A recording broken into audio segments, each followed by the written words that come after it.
అడవికి రాజైన లయన్ ముసలైపోయిందంట. ఇంక వెంటాడి వేటాడలేను అని అర్థం చేసుకుని అడవిలో ఉన్న ప్రతి ఒక్క జంతువుని పర్సనల్ గా కలిసి ఇంకింతే నా జీవితం, నా డెన్లోనే అలా శిథిలం అయిపోయి చచ్చిపోతాను, నీకెప్పుడైనా టైం ఉంటే వచ్చి పలకరించు సరేనా అని చెప్పి బాధతో తన డెన్ వైపు వెళ్ళిపోయింది.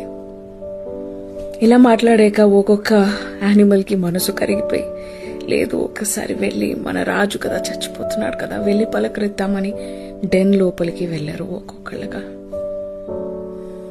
రోజుకి ఒక్కళ్ళు చెప్పున.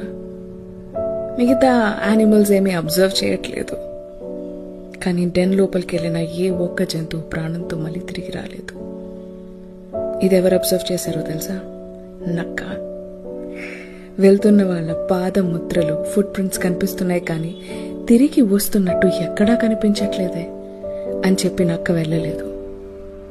ఇది చూసి అడవిలో మిగతా జంతువులు, ఇది చాలా కన్నింగ్ యానిమల్, రాజు చచ్చిపోయే ముందు కనీసం వెళ్ళి చూడట్లేదు, డెన్ దగ్గరికి వెళ్ళట్లేదు, ఛీ అని చెప్పి దాని గురించి చెడ్డగా మాట్లాడుకున్నాయి. అయినా సరే ఫాగ్స్ వెళ్ళలేదు, అది బతికింది, మిగతా యానిమల్స్ అన్నీ చచ్చిపోయాయి. మోరల్ ఆఫ్ ద స్టోరీ ఏంటో తెలుసా? ఎవరు నీ గురించి తప్పుగా మాట్లాడినా పర్వాలేదు, but do what is best for you.